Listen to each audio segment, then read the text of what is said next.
The battalion commander looked straight at Staff Sergeant Kira Thorne and said she was too small to handle real combat engineering work in Afghanistan's mountains. What he didn't know was that this 27-year-old demolitions expert had spent her childhood crawling through collapsed mine shafts with her father, learning to read structural failure like others read books. When the forward operating base came under siege and their only escape route lay buried under tons of unstable rock, everyone would discover exactly what Kira Thorne was capable of. Staff Sergeant Kira Thorne sat cross-legged on the dusty floor of forward operating base Granite, methodically cleaning her M4 carbine in the pre-dawn darkness. At 27, she carried herself with the quiet confidence of someone who had earned every stripe on her uniform through sweat and precision. The other soldiers called her Ghost because of how quietly she moved through the mountains, but they said it with respect now. The Afghanistan sunrise painted the Hindu Kush mountains in shades of gold and amber, reminding her why she had volunteered for this deployment. Fob Granite perched on a narrow ridge like an eagle's nest, surrounded by peaks that scraped the sky. Her combat engineer equipment lay arranged with surgical precision beside her sleeping bag. Each tool had its place, each charge had its purpose. Before you hear the rest of Kira's story, please subscribe to our channel. We share stories of unsung heroes like her every week, veterans whose courage deserves to be remembered. The radio crackled to life, breaking the mountain silence. Intelligence reports suggested Taliban forces were moving through the valleys below, but Kira had already spotted their dust clouds 2 hours earlier. Kira's expertise hadn't come from army training alone. She was raised in the copper mining towns of Montana, where her father worked as a demolitions foreman for Anaconda Mining Company. While other children played video games, 8-year-old Kira crawled through unstable mine shafts with her father, learning to read rock formations and stress fractures by headlamp light. Her father, Marcus Thorne, was a Vietnam veteran who believed in teaching through experience.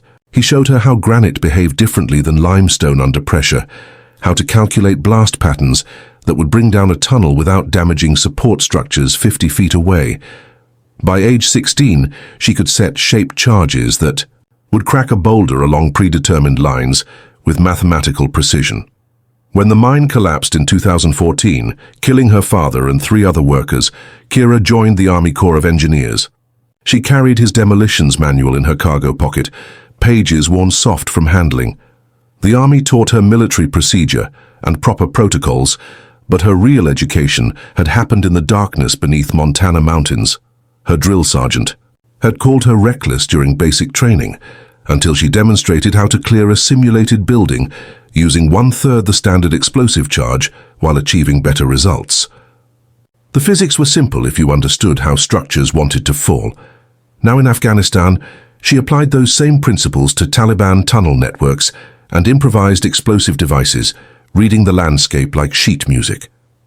Lieutenant Colonel Bradley Harmon arrived at Fob Granite with rigid ideas about combat operations, and even more rigid ideas about who belonged on his engineering teams. During the morning briefing, he studied the personnel roster with obvious disapproval. The man commanded respect through intimidation rather than competence.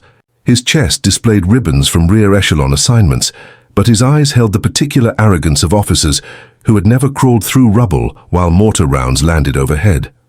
When Harmon announced the new patrol assignments, he deliberately paired Kira with supply runs and perimeter maintenance instead of the demolitions work she was trained for. Sergeant First Class Martinez, who had worked with Kira for 8 months, started to object. Harmon cut him off. Staff Sergeant Thorne was too small for the physically demanding work of mountain combat engineering. The Taliban were using increasingly sophisticated tunnel systems, and he needed soldiers who could handle heavy equipment and prolonged physical stress. This wasn't personal, he explained, just practical leadership. The other engineers stared at their boots. They had watched Kira clear 3 separate IED fields in the past month, using techniques that saved hours of dangerous exposure time. She had crawled into spaces too narrow for larger soldiers, placed charges with surgical precision, and emerged with intelligence that had prevented multiple ambushes. Specialist Kowalski muttered something under his breath about bureaucratic stupidity.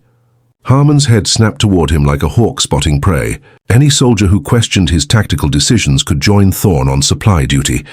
The room fell silent, except for the distant sound of helicopter rotors approaching the landing zone. Kira kept her expression neutral, but her hands worked unconsciously. Through the mental calculations, she used to stay calm. Blast radius equations, structural load formulas, anything to keep from responding to the man's ignorance. Outside, the mountains waited with their hidden dangers, indifferent to the politics of small men with large egos. That evening, Kira sat alone on the western perimeter, watching the sun disappear behind jagged peaks. The weight of injustice settled in her chest like a stone. She had spent 3 years proving herself, first in training, then in Iraq, now here in Afghanistan's unforgiving terrain. Yet every new commander seemed determined to see her gender before her capabilities. She pulled her father's demolitions manual from her cargo pocket, running her fingers over the handwritten notes in the margins.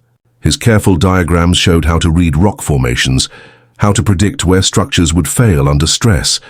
He had taught her that understanding the physics was more important than brute strength. The memory came unbidden. Her father's voice, echoing in the mine shaft where she learned her trade. "Kira," he had said, "explosives don't care how much you can bench press. They care whether you understand the science." A distant rumble interrupted her thoughts. Artillery fire from the valley below, followed by the sharp crack of small arms. The Taliban were probing their defenses again, testing response times and patrol routes. Intelligence suggested a major attack was coming, but Harmon dismissed the warnings as typical insurgent posturing. Kira traced the ridgeline with practiced eyes, identifying the natural choke points where an enemy force would have to move. The Mai. Terrain told a story, if you knew how to read it properly. The attack began at 0347 hours, with mortar rounds landing inside the perimeter. Kira rolled from her sleeping bag as the first explosions lit up the darkness. Emergency lighting cast everything in harsh red shadows, while soldiers scrambled for defensive positions. The Taliban had spent weeks positioning themselves in the surrounding peaks, using natural caves and constructed bunkers to create overlapping fields of fire. Their mortars fell with practiced precision, targeting the communications array and main gate simultaneously. Lieutenant Colonel Harmon's voice crackled over the radio, demanding situation reports from all sectors. The eastern approach was under heavy assault, with at least 40 insurgents advancing up the steep slope under covering fire. Return fire from M240 machine guns echoed across the mountain faces like thunder. Then came the sound that changed everything. Deep underground explosions, followed by the grinding roar of shifting rock and collapsing stone. The Taliban had detonated charges in the ancient cave system that ran beneath the ridge, bringing down the western slope in a controlled avalanche. Phoebe Granite's only vehicle-accessible route was buried under thousands of tons of granite and limestone. The narrow mountain path that connected them to the main supply route had vanished, replaced by an impassable field of broken stone and debris. Harmon's voice turned sharp with panic as reports came in. They were cut off, trapped on the ridge with limited supplies and no way for reinforcements to reach them by ground. Medical evacuation was impossible. The nearest helicopter landing zone was now on the wrong side of an artificial mountain. Sergeant. First Class Martinez found Kira checking her equipment. They needed someone who understood explosives and rock formations to find a way through the debris field. Harmon initially refused to authorize Kira for the reconnaissance mission. He wanted Martinez to lead a team through the debris field using standard engineering approaches to clear a vehicle path. The work would take days they didn't have, assuming the unstable rock didn't shift and kill everyone in the process. Kira studied the avalanche field through night vision scopes, reading the landscape like her father had taught her. The Taliban had used the natural fault lines in the limestone, bringing down specific sections while leaving others intact. Smart, tactical thinking. But they had made one crucial mistake. The debris formed a loose dam across the mountain pass, but the underlying granite shelf remained solid. Water from the seasonal stream was already beginning to pool behind the rockfall, creating pressure that would destabilize the entire slope within hours. She approached Martinez with her assessment. They could create a controlled secondary collapse using precisely placed charges. channeling the debris into the valley below while opening a narrow passage along the granite shelf. The technique required reading the rock formation's stress points with absolute precision. Martinez brought her assessment to Harmon, who dismissed it as reckless cowboy thinking. Standard procedure was systematic debris removal, not more explosives near an unstable slope. The mortar attack intensified, with rounds now falling every 30 seconds. 2 soldiers had been wounded, and their medical supplies wouldn't last through another day of siege conditions.